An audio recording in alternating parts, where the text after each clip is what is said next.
Hello everyone, I welcome you all on my YouTube channel banking tricks. कैसे हैं आप सब लोग? आई होप आप सब लोग अच्छे होंगे और आपकी बैंक एग्जामिनेशन 2026 की प्रिपरेशंस बहुत अच्छे से चल रही होगी। आरबीआई असिस्टेंट मेंस के लिए हमारी सीरीज चल रही है, मेंस बूस्टर सीरीज, जिसमें हर रोज सुबह 9 बजे आपकी मेंस की क्लासेस चल रही हैं, रीजनिंग की एंड क्वांट्स की। रेगुलरली सेशंस चल रहे हैं, जिन्होंने प्रीवियस सेशंस को देखा नहीं उनको जरूर कवर करो। बहुत सही से सीरीज चल रही है। आपके आरबीआई असिस्टेंट का मेंस ही सबसे पहला एग्जामिनेशन है और उसी को ध्यान में रखते हुए सारे सेशंस मैंने रखे हैं।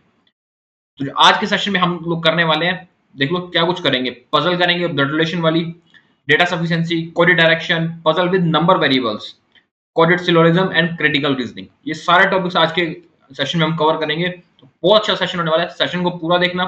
स्टार्ट करते हैं आज की क्लास। फर्स्ट क्वेश्चन है आपके पास हिंदी मीडियम के लिए, डेटा सफिशिएंसी का। हिंदी मीडियम वाले पहले वीडियो यहीं पे पॉज करके खुद से करो, और इंग्लिश मीडियम वाले यहाँ पे करो। पहले खुद से वीडियो को पॉज करके सॉल्यूशन कर किया करो, ताकि आपको पता चलेगा आप कितना सॉल्व कर पाते हो, और आप फिर मुझसे देख के किया करो मैं उस क्वेश्चन को कैसे सॉल्व करता हूँ। स्टार्ट करते हैं क्लास को। फर्स्ट क्वेश्चन में कहता है कि 8 पर्सन है अपने पास attending the function in 8 different months. 8 different months में वो फंक्शन को अटेंड करता है। Who among the person attend the function in 3 months before G. G से 3 मंथ पहले कौन सा पर्सन है जो उस फंक्शन को अटेंड करता है, ये हमें बताना है। 8 मंथ्स है हमारे पास। 8 मंथ्स रख लेते हैं यहाँ पे। जनवरी है हमारे पास, मार्च है, मई, जून, अगस्त, मे भी 31 का होता है, सितंबर, अक्टूबर, 31 एंड दिसंबर। ये 8 महीने हैं हमारे पास। फर्स्ट स्टेटमेंट में देखते हैं, स्टेटमेंट 1 से हम क्या आंसर निकाल सकते हैं। ये कहता है कि G attend the function in a month having 30 days. यानी जी सिर्फ 30 डेज वाले मंथ में फंक्शन अटेंड करता है। 30 डेज वाले मंथ कौन कौन से हमारे पास? एक तो जून है, देखो हमारे पास, एक सितंबर है। यही दो पॉसिबिलिटी बन सकती है। एक बार जी को हम जून पे रख लेते हैं, एक बार जी को हम सितंबर पे रख लेते हैं। जो भी पॉसिबिलिटी बनेगी इन दोनों में से, फिर उसको आगे देखेंगे। फिर कहता है कि only 2 person attend function between J and A. G और ए के बीच में सिर्फ 2 ही पर्सन ने फंक्शन अटेंड किया। तो फर्स्ट केस के अंदर तो हमारे पास पता है कि ए अपने पास जी से ऊपर आएगा। सेकंड केस में देखो, ए ऊपर भी आ सकता है, जी से नीचे भी आ सकता है, दोनों साइड होता है, इसलिए भी ए को होल्ड कर लेते हैं। नेक्स्ट इन्फॉर्मेशन पढ़ते हैं, उसमें क्या रखा है कि सी अटेंडेड इमीडिएटली बिफोर ए। सी ने इमीडिएटली बिफोर ए से अटेंड किया। अब अगर मैं, देखो सी अपने मार्क्स में ना यहाँ आ जाएगा सी। अब अगर मैं सी को ए से इमीडिएटली अबव रखता हूँ, तो क्या मैं जी से 2 छोड़ के गैप पे ए को जी से ऊपर रख सकता हूँ? नहीं रख सकता ना, क्योंकि ए तो अपने पास जनवरी पे आ जाएगा, उससे ऊपर सी जगह नहीं बचेगी। इसलिए ए आएगा अपने पास अक्टूबर पे, और इसके इमीडिएटली अबव आ जाएगा सी। फिर क्या रहेगा, only 1 month is between the month in which C and F attend the function. C और एफ ने जब फंक्शन को अटेंड किया, उसके बीच में सिर्फ 1 मंथ है। 1 मंथ। तो देखो सी ने तो अटेंड किया था अपने पास मार्च में, मार्च के बाद 1 मंथ मई। मई में तो ए बैठा है, तो 1 मंथ पहले भी तो हम कर सकते हैं, क्योंकि 1 मंथ का गैप है हमारे पास, पहले और बाद में तो नहीं कहा गया ना, 1 मंथ बिटवीन कहा गया। तो इस वजह से अपने पास जो एफ आ जाएगा वो आ जाएगा जनवरी में। सेकंड में देखते हैं सितंबर में, क्या हमारे पास अक्टूबर छोड़ के नवंबर तो है नहीं अपने पास। ऊपर चलते हैं, ऊपर अपने पास क्या जुलाई मिल रहा है अपने को? तभी 1 मंथ का गैप है, ना तो जुलाई है ना नवंबर है, इसलिए जो सेकंड पॉसिबिलिटी है वो तो अपनी यहाँ पे रॉन्ग हो जाती है। फिर क्या रखा है, the number of person attending before F is 1 less than number of person attending after H. In F से पहले जितनों ने फंक्शन अटेंड किए थे, वो एक कम थे जिन्होंने कि एच के बाद फंक्शन अटेंड किए थे। ठीक है, number of person attending before F is 1 less than number of person attending after H. F से पहले जितनों ने अटेंड किए थे वो एक कम थे जिन्होंने एच के बाद अटेम्प्ट किए। एफ से पहले कितनों ने अटेंड किए थे? 0 ने। तो एच के बाद एक पर्सन आएगा अपने पास, एच आ जाएगा अपने पास अक्टूबर में। ठीक है, अब हमें बताना था कि जी से 3 मंथ पहले किसने अटेंड किया। जी अपने पास था सितंबर में, तो उससे 3 मंथ पहले यानी कि जून में। क्या हम बता सकते हैं कि जून में कौन किसने अटेंड किया था? हम नहीं बता सकते, क्योंकि जून और अगस्त में तो अपने पास पता ही नहीं कौन है। हमें अगर अगस्त का पता होता तो हम कह देते कि बचा हुआ जून है, लेकिन दिसंबर भी नहीं पता यहाँ पे हमको। तो इस मतलब का मतलब स्टेटमेंट 1 से तो हमारा आंसर नहीं आ सकता, हम नहीं बता सकते जी से 3 मंथ पहले किसने अटेंड किया था। अब चलते हैं स्टेटमेंट 2 पे। 2 में कहता है कि A attend the function having 31 days but after August. अगस्त के बाद 31 डेज के पास या तो अक्टूबर में होगा या दिसंबर में होगा। यही दो केस बनते हैं। फिर क्या रखा है, सी अटेंड 2 मंथ बिफोर ए।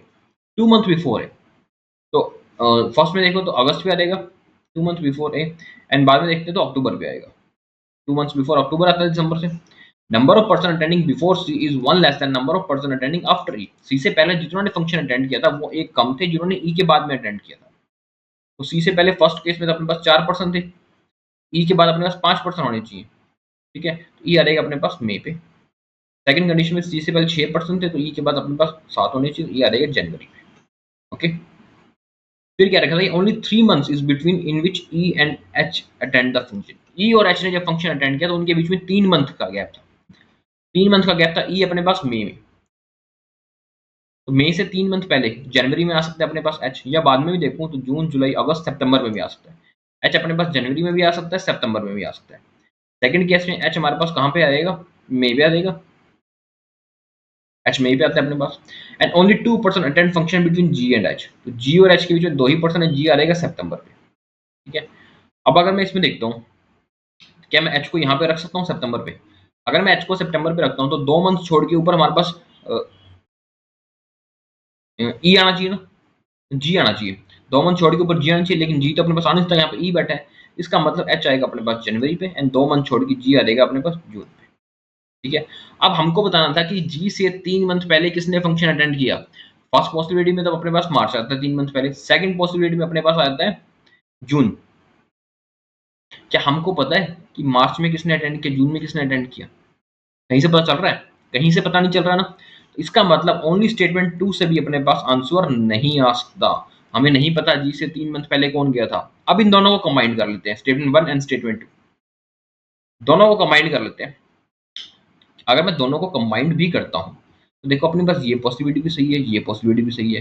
क्या इन दोनों को मिलाने से आंसर आ रहा है अपने पास? देखो यहाँ पे अपने पास ए यहाँ पे है, जी यहाँ पर है, सी यहाँ पे। अगर मैं दोनों को कंबाइन करूँ तो भी तो कुछ एक बन ही नहीं रहा पॉइंट जहाँ पे दोनों हमारे पास मिल जाएंगे, क्योंकि इसमें ए अपने पास यहाँ पर है, इसमें ए यहाँ पर है, इस कंडीशन में ए अपने पास यहाँ पर है। इसका मतलब स्टेटमेंट 1 एंड 2 दोनों को भी मिलाने से हमारा आंसर नहीं आएगा, हमारा आंसर हो जाएगा both statement 1 and 2 together are not sufficient. Okay, correct. समझ आया आपको किस तरह से पहले स्टेटमेंट 1 को देखा, फिर स्टेटमेंट 2 को देखा, फिर दोनों को कंबाइन करके देखा गया। इसी तरह के क्वेश्चन आपको मेंस में देखने को मिलेंगे, इसी लेवल के देखने को मिलेंगे। चलिए नेक्स्ट क्वेश्चन पे बनाइए इसको, ये हिंदी मीडियम के लिए, ये इंग्लिश मीडियम के लिए। उसका पैटर्न ढूंढो, पैटर्न इसमें बनाओ, उसको कोडेड ढूंढो। इसका कोड क्या है, टाइम वैल्यू एंड नथिंग का कोड ढूंढो। टाइम वैल्यू और नथिंग का क्या कोड होता है? देखो फर्स्ट के अंदर मैं देखता हूँ टाइम वैल्यू और नथिंग, तो कहाँ से स्टार्ट करें? वैल्यू दिख रहा है हमको, सबसे पहले वैल्यू से स्टार्ट करते हैं। वैल्यू ये रहा अपने पास, वैल्यू ये रहा, वैल्यू दो में सेम है अपने पास। इसका मतलब इन दोनों में ऐसा कुछ होगा जो दोनों में सेम हो जाएगा अपने पास, ठीक है। तो वैल्यू के टाइम नथिंग, नथिंग भी है दोनों के अंदर, नथिंग भी है रहा, वैल्यू के साथ नथिंग, नथिंग भी होता ही ना। तो दो कोड ऐसे सेम हो जाएंगे, एस ई वाई टी इसमें दिख रहा है, वाई टी एस ई इसमें दिख रहा है। इसका मतलब वैल्यू और नथिंग का कोड तो जो है वो या तो एस ई है या वाई टी है, इन दोनों में से ठीक है। रही बात टाइम की, तो टाइम भी इसमें हमारे पास क्या क्या टाइम किसी और के अंदर दिख रहा है हमको? फर्स्ट में दिख रहा है, सेकंड में दिख रहा।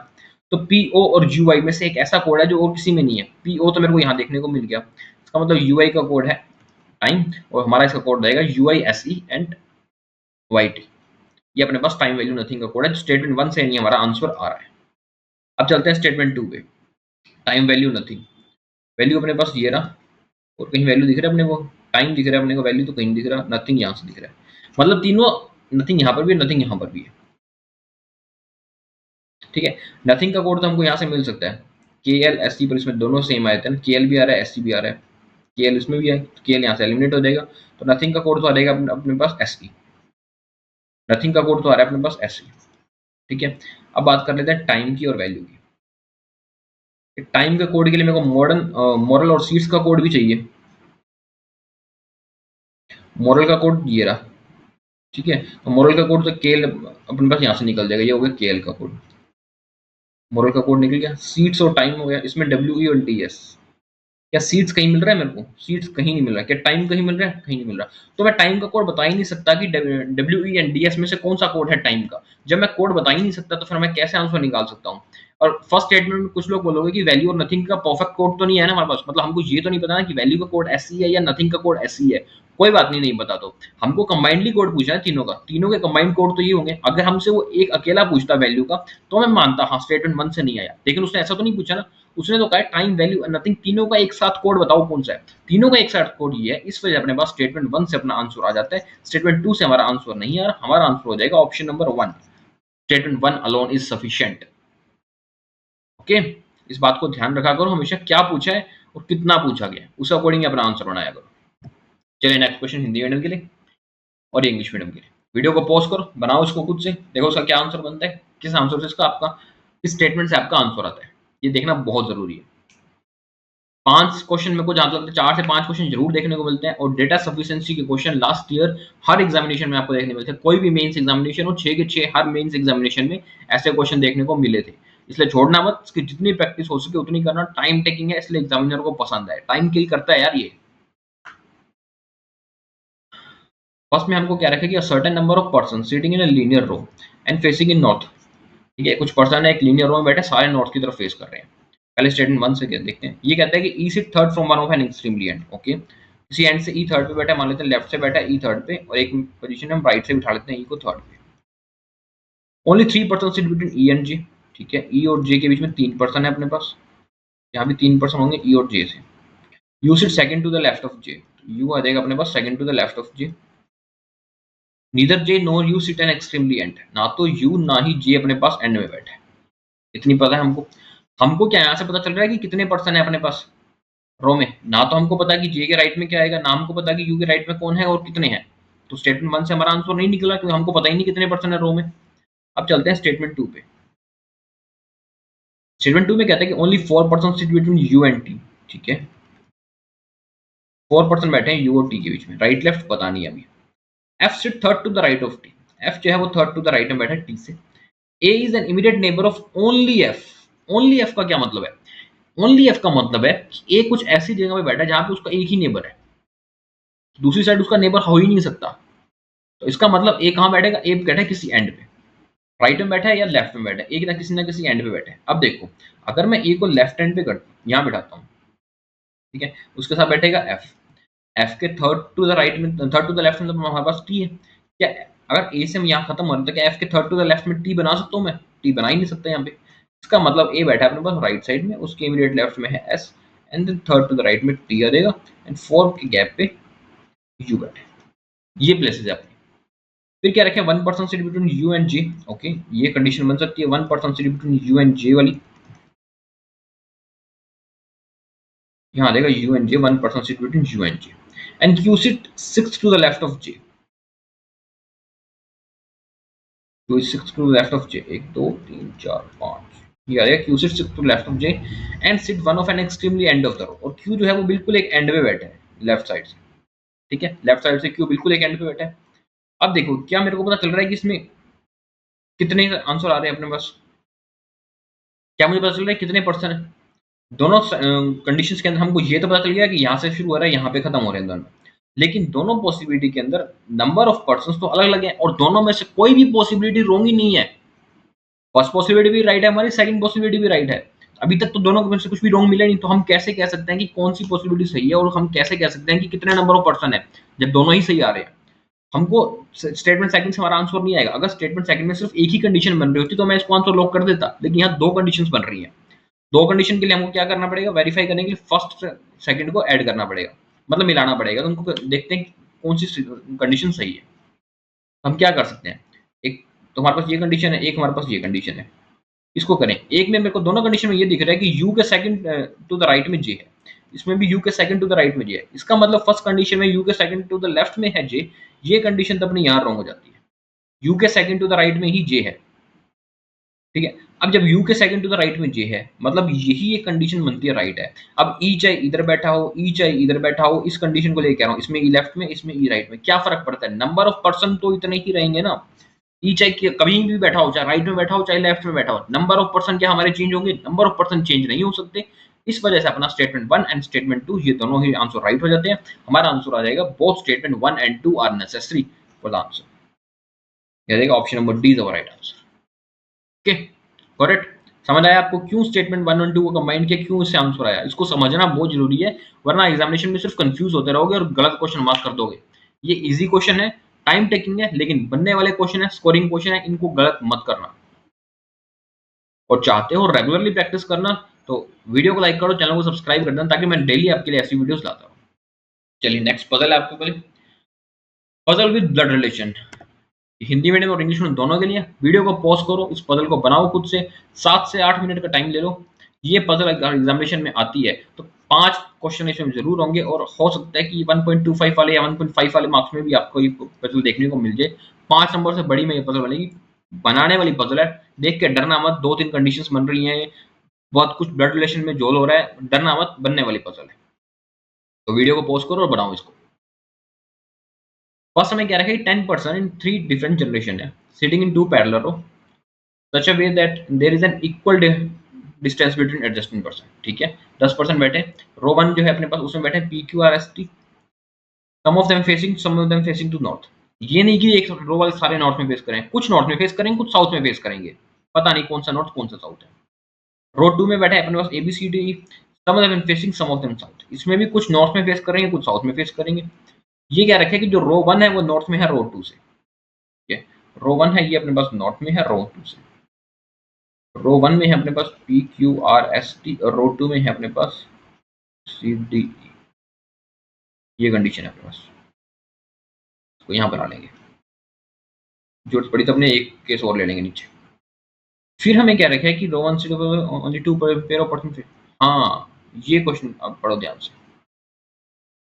अब इसमें आगे क्या रखा है, only 2 pair of person facing each other, not more than 2 pair of person facing same direction and sit adjusted to each other.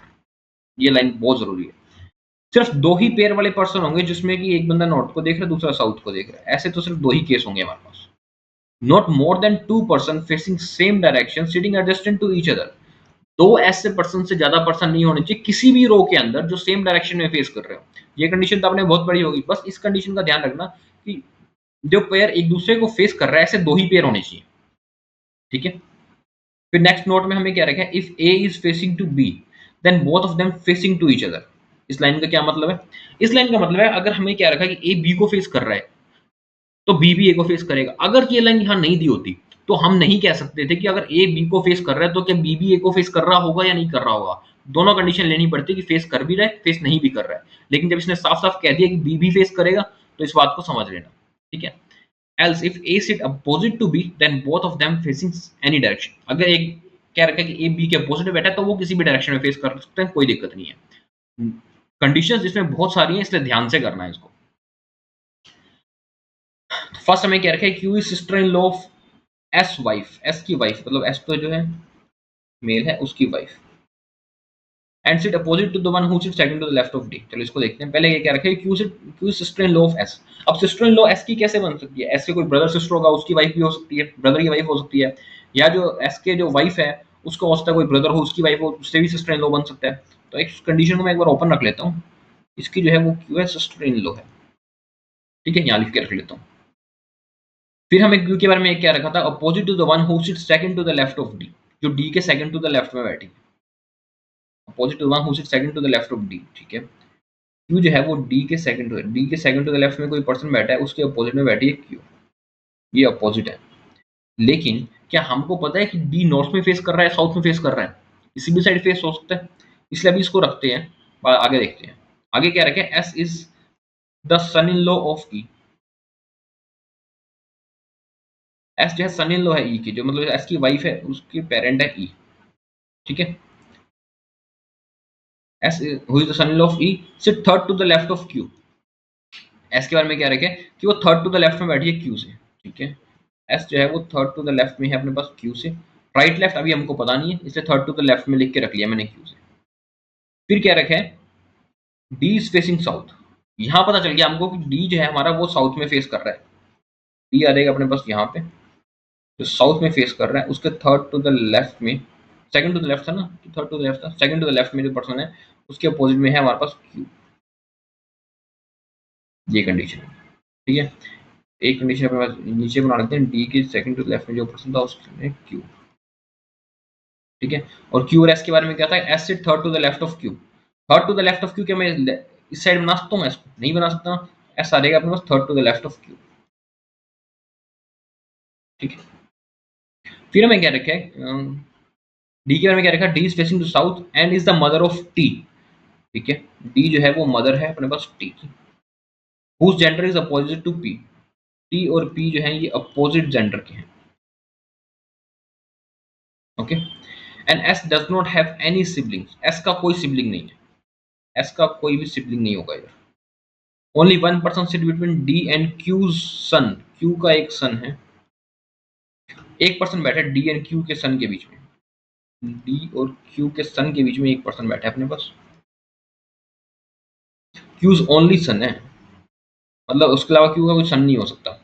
T sit third to the right of R, who is the brother of R, C's father, R जो है वो सी के father का brother है, और जो T है वो थर्ड टू द राइट में बैठा है आर से, ठीक है।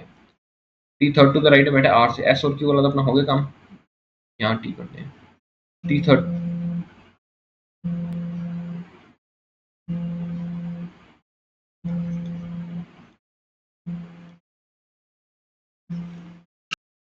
तो टी अपना third to the right of R बैठा है, ठीक है। आर के बारे में क्या रखा था कि who is the brother of C's father, ये हो गया अपने पास। Both T and R are facing same direction, okay, तो दोनों की दोनों ये सेम डायरेक्शन में फेस करेंगे, ये बात भी होगी हमारे पास।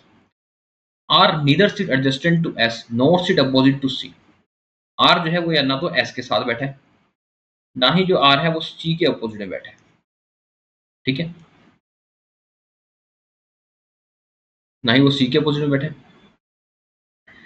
सी is facing the one who sit second to the left of P, जो पी के सेकंड टू द लेफ्ट में बैठा है सी उसको फेस कर रहा है, ये कंडीशन अपने को काम नहीं करनी, यही बना देते हैं नीचे।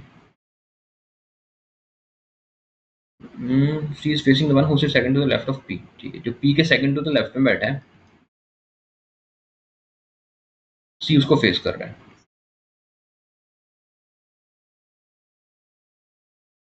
And R, R's only sister sit immediate left of A, ठीक है, आर की जो सिस्टर है sit immediate left of A, R की सिर्फ एक ही सिस्टर है, ये तो ब्रदर था, आर की एक सिस्टर है, ये ओनली सिस्टर है आर की।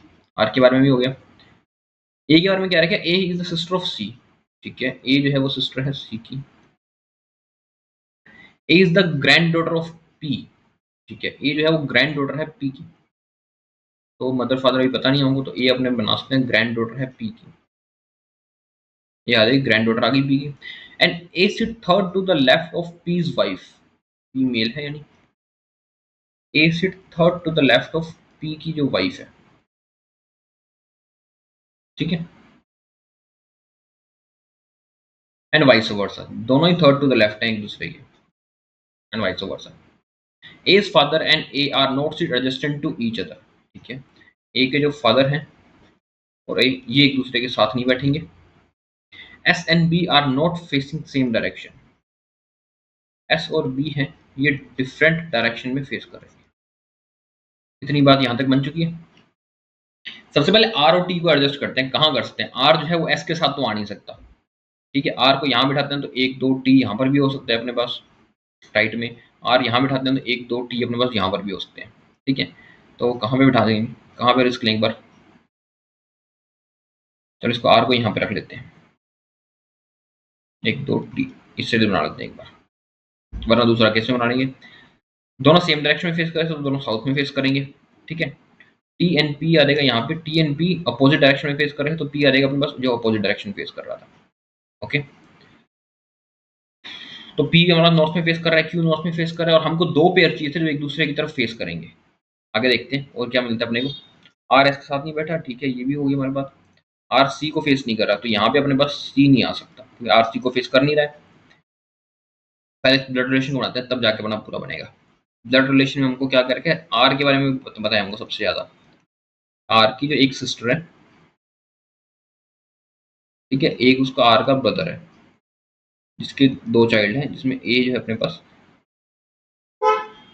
डॉटर है उसकी, ठीक है। अब क्या आ सकता है, ए का ग्रैंड पेरेंट पेरेंट जो है फादर है वो पी है, यहाँ हो सकता है कुछ भी, ए का ग्रैंड पेरेंट पी हो जाएगा। के बारे में बस अपने होता है। एस के बारे में इसको एडजस्ट करते हैं, एस ई को, एस जो है वो उसकी जो वाइफ है वो सिस्टर इन लॉ है क्यू की, डी टी, एस कौन सी जनरेशन में आएगा, एस अपने पास सेकंड जनरेशन में, क्योंकि एस का सीन उसके ऊपर जनरेशन में ई है हमारे पास। एस कहाँ, एस या कहीं आर के साथ ही आएगा कहीं ना कहीं, तो कहाँ आ सकता है एस, एस का कोई सिबलिंग नहीं है, ये बात भी हमको पता है, तो मैं आर का सिबलिंग नहीं बना सकता एस को मेल में।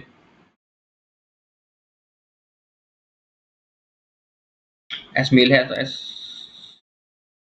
के ब्रदर, एस एक ही जगह आ सकता है कि जो आर की सिस्टर है उसका हस्बैंड हो एस, यही आ सकता है। और एस की जो मदर इन लॉ थे वो ई थी, एस की मदर इन लॉ ई। हाँ ये बन सकता है अपने पास। And P and E are married, इनके 3 चाइल्ड हो जाएंगे, 1 2 3 ये चाइल्ड हो जाएंगे इनके। ये आ गया। और कौन सा था अपने पास, आर के साथ ए और सी ये हो चुके अपने पास, पी वाला हो गया। डी क्या बचा हुआ है, डी जो अपने पास फीमेल है एंड उसका एक चाइल्ड है टी। तो डी फीमेल हमारे पास यहाँ पर आ सकती है, डी फीमेल। और डी फीमेल कहाँ आ सकती है, और यहाँ पे क्या बस है, इसकी वाइफ भी बना सकते हैं हम। और को कितने 10% चाहिए ना, तो 1 2 3 4 5 6 7 8, एक 9 यहाँ बन सकते हैं, 10 यहाँ भी बन सकते हैं अभी हमारे पास। लेकिन डी का चाइल्ड टी है, अगर मैं डी को उसकी वाइफ बना देता हूँ तो क्या मैं बस उसका चाइल्ड बना सकता हूँ, डी नहीं बना सकता, इसलिए डी आ जाएगा अपने पास यहाँ पे और इसका चाइल्ड आ जाएगा डी। ये सिचुएशन आ जाएगी यहाँ पे। एक हमारे पास कुछ और बच्चा है अभी ना,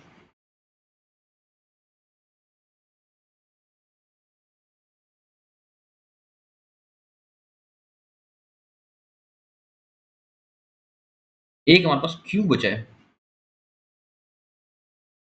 क्यू रहेगा, क्यू आ जाएगा अपने पास यहाँ पे, क्यू आ जाएगा बी। और ये बन जाएगा अपना ब्लड रिलेशन पूरा। एक ओनली एक ही मेल था इसका क्यू का, तो ये आ जाएगा मेल इसका।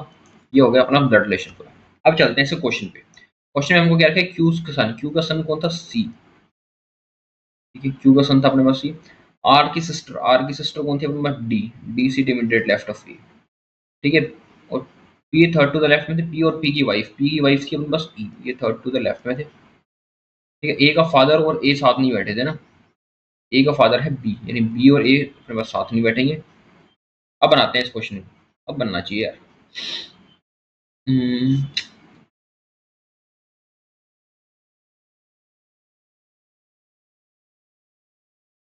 डी जो इमीडिएट लेफ्ट में बैठा है ए से, ए अपने पास कहाँ आ सकता है, ए यहाँ पर आ सकता है, यहाँ पर भी आ सकता है। बट अगर मैं यहाँ रखूँ तो एक बार 1 2 छोड़ के ई अपने पास यहाँ पर बिठाना पड़ जाएगा।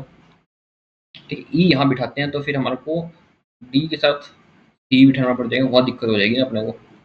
ए को अपने यहाँ रखते हैं यहाँ पे। ठीक है, ए के इमीडिएट लेफ्ट में डी आ जाएगा। ठीक है, एंड ए के थर्ड टू द लेफ्ट में ई है अपने पास, ये आ जाएगा थर्ड टू द लेफ्ट में ई आ जाएगा अपने पास। सी यहाँ नहीं आ सकता, अब सी आ जाएगा अपने पास यहाँ पे, और बी हमारे पास ए के साथ में, तो बी आ जाएगा अपने पास यहाँ पे, ये आ गया बी। अब 2% होने थे जो एक दूसरे को फेस कर रहे हैं, तो टी सी को फेस करेगा, आर जो है वो बी को फेस करेगा। ठीक है, ये 2% बन जाते हैं। अब एस के बारे में रह जाता है। एस और बी जो है वो डिफरेंट डायरेक्शन में थे, बी नॉर्थ में तो एस हो जाएगा अपने पास साउथ में। ये पजल अपनी यहाँ पे कंप्लीट हो जाती है। ओके, कंडीशन ज़्यादा नहीं बन रही थी, बस आपको थोड़ा सा एडजस्ट करना था। अगर आप सही तरह से पढ़ सकते हो, सही तरह से नोट कर लोगे ना, तो ये क्वेश्चन हार्ड नहीं है। लोग इसमें गलती क्या करते हैं, वो कंडीशन ही सही नोट नहीं करते हैं। जब तक आप कंडीशन सही नोट नहीं करोगे तो फिर पजल कैसे बनेगी। कंडीशन का सही नोट करना बहुत जरूरी है आपके लिए।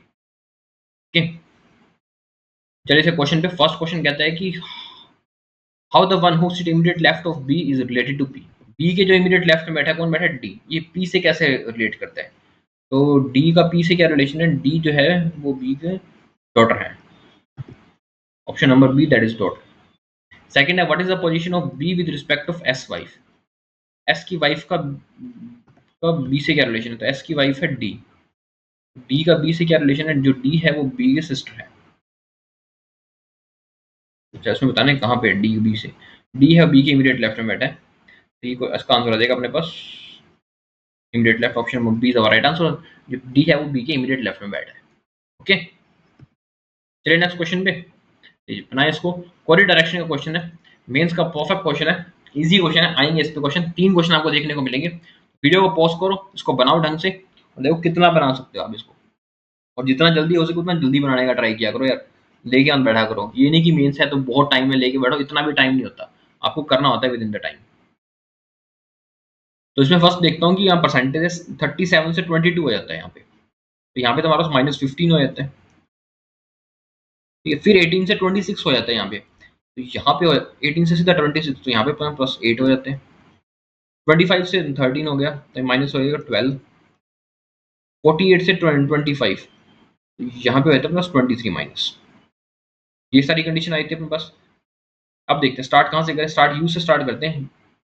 यू परसेंटेज वी, यू का है, यू जो है नॉर्थ में है बी से। 33 इसमें 15 तो लेस ही कर देंगे तो 18 हो जाएगा, तो यू जो है 18 मीटर नॉर्थ में है बी से। ठीक है, यू भी हो गया। टी एंड यू के बारे में क्या रखा है, जो टी है ये वेस्ट में है यू से, कितना 23 लेस करना है 27 बचिए, तो टी वेस्ट में है यू से 27,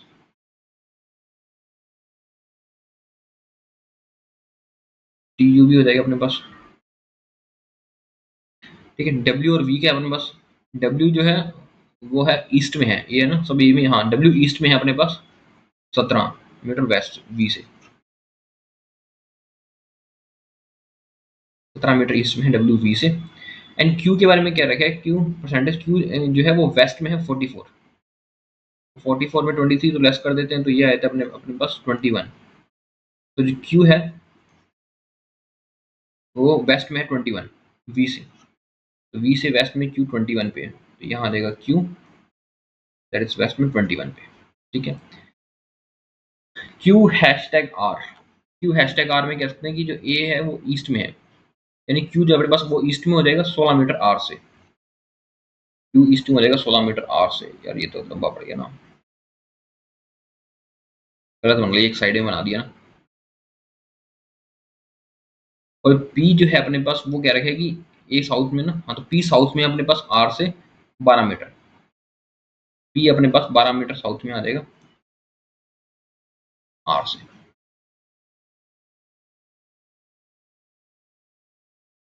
फिर अपने पास दे रखे एस और क्यू,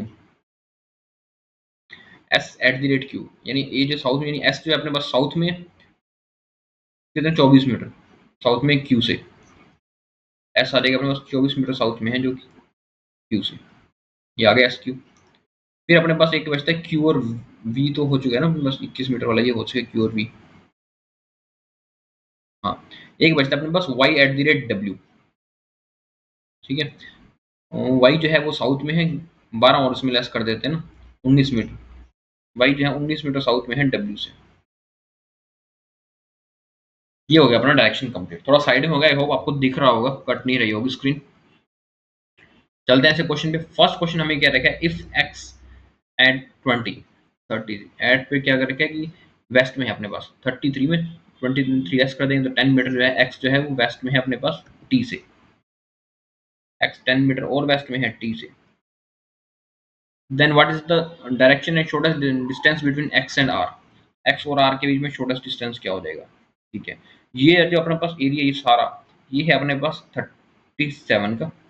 ठीक है, और ये भी एरिया छोटा सा हो जाएगा 37 का, तो ये जो डिफरेंस अपने पास 18 मीटर है अपने पास, आर जो है अपने पास साउथ में है, एक्स जो है नॉर्थ में है अपने पास 18 metre north. Option number B is our right answer. फिर क्या रखे direction with T with respect of S, तो टी की एस से क्या डायरेक्शन है, टी की एस से क्या डायरेक्शन है, टी जो है वो नॉर्थ वेस्ट में है अपने पास, तो नॉर्थ ईस्ट क्या है अपने पास, तो नॉर्थ हो जाएगा परसेंटेज, और वेस्ट के लिए आ जाएगा अपने पास at the rate, percentage at the rate, T percentage at the rate, option number 3 is our right answer, T percentage at the rate S. Okay, correct. चलिए नेक्स्ट पजल पे, ये पजल है हिंदी मीडियम के लिए, ये पजल है English medium के लिए। इस वीडियो को पॉज करो, बनाओ इसको, 4 मिनट का टाइम है, 4 मिनट में आपसे ये पजल बननी चाहिए। नंबर बेस्ड पजल है, थोड़ी सी कैलकुलेटिव है, थोड़ा सा माइंड को शार्प करके करना, थोड़ा सा खोल के रखना, बहुत सारी कंडीशन बनेगी, तुम कंडीशन सारी कंडीशन को चेक करना, आपकी पजल बन जाएगी, बनाने लायक पजल है ये। फर्स्ट हमें क्या रहेगा कि 6 पर्सन है जो अपीयर होते हैं एग्जामिनेशन में जनवरी मार्च जून अगस्त सितंबर नवंबर एंड दिसंबर, each person score different marks. ठीक है, no one score less than 25 more than 90। ठीक है, 25 से 90 के बीच में सभी के स्कोर होने चाहिए, and all the information is not necessary in same order. ठीक है, सब सेम ऑर्डर में, तो अपने इसमें बना लेते हैं मंथ। सबसे पहले हमारे पास जनवरी है, मार्च है, जून, अगस्त, नवंबर, दिसंबर। ठीक है, 6 मंथ है हमारे पास। सबसे पहले क्या रखा है, the one who score 45 marks have examination 5 month after F, F के 5 मंथ्स आफ्टर, इसने 45 मार्क्स है। और एफ के बारे में क्या रखा है, इसने को प्राइम नंबर है। ठीक है, and only 2 person have examination between F and B, F और बी में सिर्फ 2 ही पर्सन है जिन्होंने एग्जामिनेशन दी है। बी के बारे में क्या रखा है, B score 7 marks more than C. B score 7 marks more than C. Number of person have examination after B is one less than number of person has examination before A. After B one less than number of person has examination before A. Okay, E के बारे में क्या रखा है? ई जो है perfect square है, ये परफेक्ट स्क्वायर है, but 2 marks less than D है। so, जो ई है वो 2 मार्क्स लेस देन डी है। Difference between marks on E and F, E और एफ के बीच में जो मार्क्स का डिफरेंस है, पता नहीं कौन कम है कौन ज्यादा है, लेकिन 10 मार्क्स का डिफरेंस है ई और एफ के बीच में। और एफ हमारे पास प्राइम है, ये भी हमको दे रखा था। ठीक है, सम ऑफ मार्क्स कह रखे डी और ए के 120 है, and difference between marks scored by one who is in January and November more than 36। इतनी इन्फॉर्मेशन हमें पता है इसके बारे में। कहाँ से स्टार्ट कर सकते हैं? देखो, इसको एफ के बारे में पता है कि 5 मंथ पहले है 45। तो अगर जनवरी में बिठाते हैं एफ को, तो फरवरी मार्च अप्रैल मई जून में आ सकता है ना। एफ अपने पास जनवरी में तो आ सकता है। मार्च में बिठाते हैं तो अप्रैल मई जून जुलाई अगस्त, मार्च में भी आ सकता है अपने पास एफ। जून में बिठाते हैं जुलाई अगस्त सितंबर अक्टूबर नवंबर।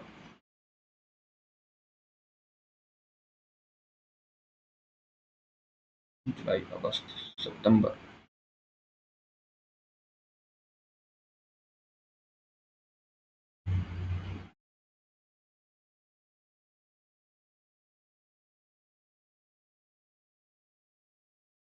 उसके अलावा अगर हम एफ को जून में बिठाते हैं तो अपने पास ये आ जाएगा 45 पे आ जाएगा नवंबर में। ठीक है, जून में आ जाएगा 45, यहाँ अगस्त पे आ जाएगा अपने पास 45। ठीक है, ये हो गया। फिर हमें क्या रखा कि 2% के गैप पे एफ और बी है, बी आ जाएगा इसमें, यहाँ पे इसमें 2% छोड़ के यहाँ आ जाएगा बी, एंड इसमें हमारे पास आ जाएगा 2% छोड़ के बी आ जाएगा दिसंबर में। ठीक है, फिर उसके बाद पूछा है कि बी से नीचे जितने पर्सन है वो एक कम है जितने की ए के ऊपर है। ये बात भी हमको क्या रखी थी? तो फर्स्ट कंडीशन देखो, बी से नीचे 2%, तो ए से ऊपर 3% होना चाहिए, 1 2 3 छोड़ के ए तो यहाँ पर आता है, यहाँ तो ऑलरेडी ए बी बैठा है, तो ये कंडीशन अपनी रॉन्ग हो जाती है। सेकंड में देखो, बी से नीचे 1% है तो ए से ऊपर 2% चाहिए हमको, 2% यहाँ आ जाएंगे। थर्ड में देखो, बी से नीचे कोई पर्सन नहीं है तो ए से ऊपर अपने को 1% चाहिए था, ए आ जाएगा अपने पास यहाँ पे। ठीक है, बी और ए की कंडीशन भी होगी। अब चलते हैं नंबर्स पे। नंबर्स को देखो कहाँ से पता चल सकते हैं। ई के बारे में हमको पता है परफेक्ट स्क्वायर है ई। परफेक्ट स्क्वायर 25 से ज्यादा कौन से होते हैं? तो 36 हो जाएगा, 49 हो जाएगा, 64 हो जाएगा, 81 हो जाएगा। चार परफेक्ट स्क्वायर निकलते हैं। ठीक है, ई और एफ में डिफरेंस है 10 का। ठीक है, और एफ जो है वो प्राइम नंबर है, यानी कि ई जो भी होगा उसके जो उसमें जब 10 लेस या 10 ऐड करेंगे तो उसमें जो एफ का अमाउंट आएगी वो प्राइम नंबर होनी चाहिए। अगर 36 में देखता हूँ तो इसमें क्या आता है, 26 आएगी और 46 आएगी। ना तो 26 प्राइम है ना तो 46 प्राइम है, इवन वाला प्राइम हो ही नहीं सकते ऊपर नीचे, ये इवन वाले प्राइम खत्म हो गए। 49 और 81, 49 में देखो 39 प्राइम नहीं है, 59 प्राइम है। 81 में देखो 91 तो कर नहीं सकते, 71 प्राइम है, बिल्कुल 71 प्राइम है। तो यानी ई के दो नंबर आ रहे हैं अपने पास, या तो ई है 49 या फिर ई है 89। और अगर ई 49 है तो एफ हो जाएगा 59, 81 है तो एफ हो जाएगा हमारे पास 71। ई और एफ के ये दो नंबर मिल रहे हैं यहाँ पे हमको। ठीक है, और ई क्या रखा है कि दो छोटा है डी से, तो यहाँ से डी भी मिल जाता है अपने को। डी हो जाएगा या तो 51 या फिर हो जाएगा 83। अभी तक यहाँ पे कोई दिक्कत नहीं आई, समझ आ गया आपको? डी और ए का डिफरेंस भी दे रखे हैं हमको 120। डी 51 है तो ए यहाँ पे कितना हो जाएगा, यहाँ से ये हो जाएगा 69 ए, और इस कंडीशन में हमारे पास ए कितना बचता है, ये हो जाएगा 37। इतनी बात भी हो चुकी है अपने पास ए की। तो अपने पास 45 है ना, 45 और क्या बच सकता है? देखो ए का नंबर है अपने पास, ठीक है, एफ का भी नंबर है यहाँ पे अपने पास, बी हो नहीं सकता। उसके अलावा अपने पास तो सी बच गया, डी ना तो ई है ना एफ है, इसका मतलब सी तो अपने पास 45 है, ये चीज तो यहाँ से कंफर्म होगी। उसके अलावा और कोई भी अपने पास अल्फाबेट नहीं बचता है 45 के आगे रखने के लिए, इसलिए सी अपने पास 45 आ जाता है। ठीक है, सी आ गया 45। अब जब सी 45 आया ना, सी आया नवंबर में, और नवंबर और जनवरी में जो डिफरेंस है वो 36 से ज्यादा होना चाहिए, यानी 36 से ज्यादा होना चाहिए। तो ये होता है अपने पास 6 5 11 4 4 8, 81 से तो ज्यादा नंबर आना चाहिए यहाँ पे। यहाँ जो भी नंबर आएगा 81 से ज्यादा नंबर आना चाहिए। 81 से ज्यादा नंबर क्या आपको इस दोनों सीरीज के अंदर कहीं पे कोई भी दिख रहा है? 81 से ज्यादा, 81 से ज्यादा हमारे पास सिर्फ एक नंबर है 83, उसके अलावा कोई नंबर नहीं है। इसका मतलब यहाँ तो अपने पास आएगा डी 83। इस कंडीशन में तो यहाँ पे अपने पास होता है डी 83। ठीक है, डी 83 आता है तो एफ होता है अपने पास 71 का, ए होता है 37 का। ठीक है, एंड ई जो बनता है अपने पास वो बनता है अपने पास 81 का। ई बनता है 81 का, और बी जो था सी से साथ ज़्यादा था, तो बी आता है अपने पास 52 पे। ठीक है, इसके अंदर देखते हैं अब जनवरी और नवंबर का आता है डिफरेंस 36 का आ गया। ठीक है, अब देखो ये तो आ गया हमारा सेकंड कंडीशन का। फर्स्ट कंडीशन है हमको जनवरी और नवंबर में 36 से ज़्यादा का डिफरेंस चाहिए था। 36 से ज़्यादा का डिफरेंस यही 4 नंबर है अपने पास। ठीक है, क्या हमको कहीं पे भी 36 से ज्यादा का डिफरेंस बनता दिख रहा है आपको? 69 से सबसे छोटा 49 भी ले लोगे तो भी 20 का डिफरेंस है। हमको डिफरेंस 36 से ज्यादा चाहिए था। क्या वो डिफरेंस कहीं पर भी मिला? कहीं नहीं मिला। इसका मतलब जो ये पॉसिबिलिटी थी ये अपनी रॉन्ग हो जाती है, सेकंड पॉसिबिलिटी अपनी राइट है। यही है अपना सही राइट आंसर। Okay, correct. समझ आया आपको क्यों गलत होता है फर्स्ट, क्यों सेकंड सही होता है? नंबर है तो इसका मतलब टफ नहीं होगा, बट आपको सोचने वाले भी तो होने चाहिए ना। क्या कह रखा है, थोड़ा सा ओपनली माइंड करके सोचा करो। सब लोग क्वांट्स पढ़ते हो। तो क्वेश्चन में चलते हैं। फर्स्ट क्वेश्चन हमें कह रहा है what is the difference between marks scored by D and B. तो डी और बी में कितना मार्क्स का फर्क है? देखो, डी है 83 और बी है हमारे पास 52 का, तो इसमें हमारे पास डिफरेंस है 31 का। हमारा आंसर हो जाएगा option number B is our right answer, that is 31। Second क्या रखा है, if the exam is conducted for 100 marks then who among the following person scored more than 65 marks. अगर 100 मार्क्स का एग्जामिनेशन है तो 65 से ज्यादा स्कोर इन तीनों में से किसने किया है? ई, ए और डी में से। ई ने 75 किया है, ई ने किया 81, हाँ। ए ने किया 37, ए ने नहीं किया। ई और डी ने भी किया 83, यानी ई और डी ये दोनों का स्कोर। हमारा आंसर हो जाएगा option 1 and 3, option number D is the right answer. Okay, चलिए नेक्स्ट क्वेश्चन पे। नेक्स्ट क्वेश्चन है सिलोजिज्म का। इजी है, आरबीआई सिस्टम में मुझे लगता है आपसे इसी तरह के सिलोजिज्म पूछेगा, इसलिए मैंने इसको डाला है। आपको लग रहा होगा कि शायद प्रीलिम्स लेवल, लेकिन ऐसा नहीं है। 4 स्टेटमेंट 3 कंक्लूजन, मैक्सिमम 4 कंक्लूजन मिल जाएंगे, यही लेवल का रहेगा आपका सिलोग्स। इसलिए इसको बनाओ ढंग से, वीडियो को पॉज करो, करो खुद से। तो फर्स्ट में हमें क्या रखें कि ऑल क्लॉक्स आर अलार्म। ठीक है, all clocks that are alarm. फिर क्या रखें, only a few clock are fast. Okay, only a few clock are fast, only a few clock are fast. ठीक है, and no fast is slow, no fast is slow, all slow that are speed. ये statement बनती है हमारी।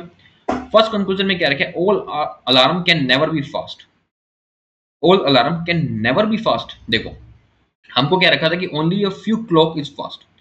Clock का सिर्फ कुछ part ही है फास्ट है, पूरी क्लॉक का पार्ट फास्ट नहीं है। ठीक है, अगर मैं इसको क्या बना दूं, जो हमको क्वेश्चन में क्या रखे all alarm can never be fast, अगर मैं ऑल अलार्म को फास्ट बना दूं यहां से, तो क्लॉक का पूरा पार्ट भी तो फास्ट के बीच में आ जाएगा। लेकिन हमको तो क्या रखा है कि only a few clock is fast, full clock fast हो ही नहीं सकती। इस वजह से अपने पास ऑल अलार्म फास्ट नहीं हो सकता। तो जो हमें क्या रखा है, all alarm can never be fast, बिल्कुल सही आंसर है। हम कभी उसको फास्ट नहीं बना सकते। ठीक है, ये समझना बहुत जरूरी है कि कौन सा टॉपिक, कौन सी लॉजिक पढ़ रहा है जिस वजह से हम इसको रिजेक्ट कर रहे हैं। जब तक आप ये नहीं समझोगे आपको ये श्लोक समझ नहीं आएगा। फिर क्या रखा है कि some fast is not speed, some fast is not speed. देखो, हमें क्या रखा है कि no no speed is slow. ठीक है, एंड और स्लो आर स्पीड। क्या मैं स्पीड वाले डायग्राम को थोड़ा सा बढ़ाकर ऐसा बना सकता हूँ, फास्ट को अंदर ले सकता हूँ? तो क्या मेरी ये जो स्टेटमेंट दे रखी है नो फास्ट इज स्लो, क्या ये कॉन्ट्राडिक्ट होती है कहीं पे? क्या ये कभी कहीं पर रॉन्ग होती है? ये कभी रॉन्ग नहीं होती है। सिर्फ हमको फास्ट को स्लो से नहीं मैचअप करना, उसके अलावा फास्ट स्पीड के अंदर भी आ सकता है। ऐसा भी तो बन सकता है ना। ये देखो यहाँ पे डायग्राम, अगर ये स्पीड का डायग्राम है तो यहाँ पे स्लो है और यहाँ पे फास्ट हो, और दोनों पे एक दूसरे से लिंकअप नहीं है। ऐसा भी तो बन सकता है ये डायग्राम। इस वजह से सम फास्ट इज नॉट स्पीड, ये अपना बस रॉन्ग हो जाता है। All fast can be speed. ठीक है, सेकंड क्या रखा है कि no slow being clock is possible. देखो, no slow being clock is possible, possibility के आधार पर तो हम बिल्कुल कह सकते हैं, क्योंकि क्लॉक और स्लो का तो कोई लिंकअप दे ही नहीं रखा हमको क्वेश्चन में। पॉसिबिलिटी के आधार पर कह सकते हैं कि हाँ, no no slow being clock is possible. Possibility के आधार पर हम ये भी कह सकते हैं कि some clock being slow is possible. ठीक है, और all clock being slow is possibility के आधार पर कह सकते हैं।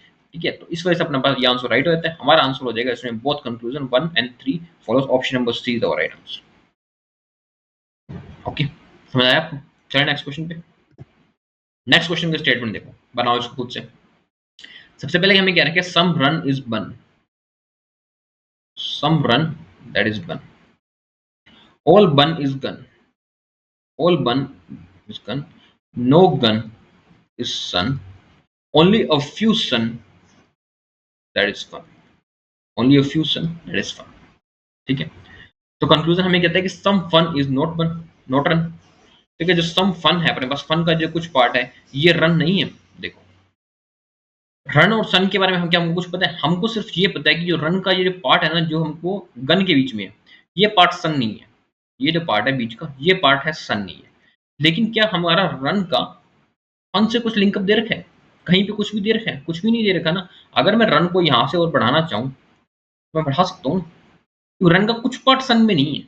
ये तो नहीं कह रखा कि पूरा रन ही सन में नहीं है। इस वजह से अपना जो फर्स्ट कंक्लूजन है, some fun is not run, ये गलत हो जाता है। सेकंड में क्या रखा है? All bun is definitely not fun. All bun, सारे बन डेफिनेटली नॉट फन है, बिल्कुल भी नहीं है। बन और फन में कोई लिंकअप नहीं है। All bun can be fun, can be fun इसलिए क्योंकि जो हमारे पास फन है उसका सिर्फ कुछ पार्ट है जो ये कह रहा है कि only few sun is fun. ठीक है, कुछ पार्ट है जो सन है।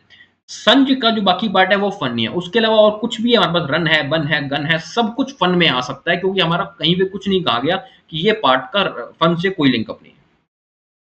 ठीक है, तो इस वजह से अपना सेकंड भी रॉन्ग हो जाता है। थर्ड क्या रखे? All sun can be run. All sun, सारा सन है, कैन बी रन, रन हो सकते हैं हमारे पास। देखो, all sun can be run, हमको ये कह रखे है कि रन का जो कुछ पार्ट गन है ये सन नहीं है। ठीक है, लेकिन हमको ये तो नहीं कह रखा ना कि सन का कुछ पार्ट रन नहीं है। ये बात तो नहीं कही ना। अगर ये बात कही होती तो मैं उसको कॉन्ट्राडिक्ट कर लेता, लेकिन जब तक ये बात नहीं कही है तो हमारा ये कह सकते हैं कि all sun can be run, सारे सन रन हो सकते हैं। ऑप्शन नंबर 3 अपने पास राइट है, तो इसमें हमारा कंक्लूजन हो जाएगा ओनली कंक्लूजन 3 फॉलोस। ओके, चलिए नेक्स्ट क्वेश्चन पे बनाइए। वीडियो को पॉज करो और बनाओ इसको खुद से। सबसे फर्स्ट स्टेटमेंट क्या रखें? Some cow are dog, some cows are dog, only a few cat are dog. ठीक है, only a few cats are dog, no cat is rat, and all rat are rabbit.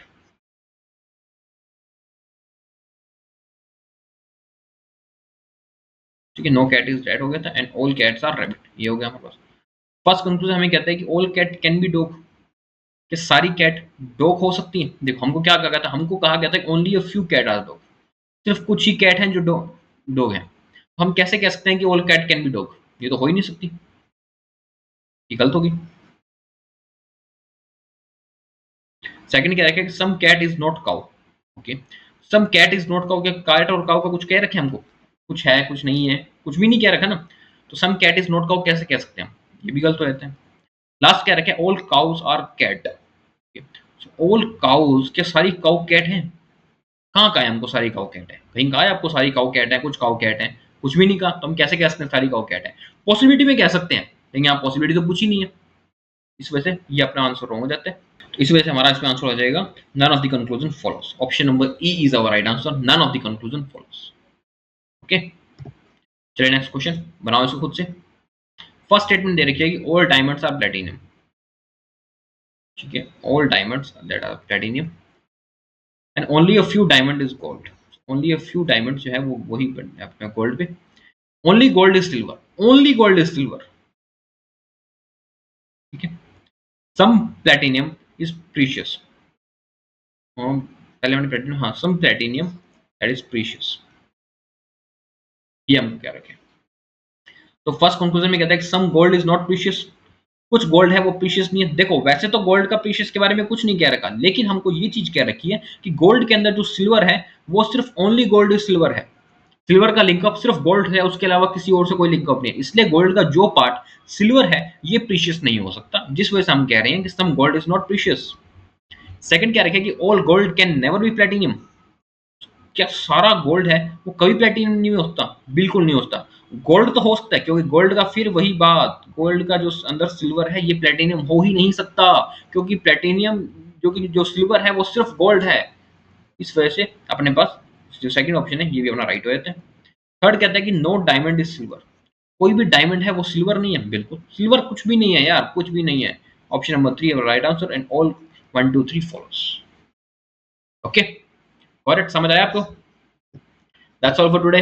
Comment section में जरूर बताना आपको session कैसा लगा और आप नेक्स्ट सेशन में किस तरह के और क्वेश्चंस चाहते हो, प्रीलिम्स मेंस जो भी चाहते हो, जिस भी लेवल का बता दिया करो। नेक्स्ट क्लास आपको वैसी ही मिलेगी। That's all for today, thank you.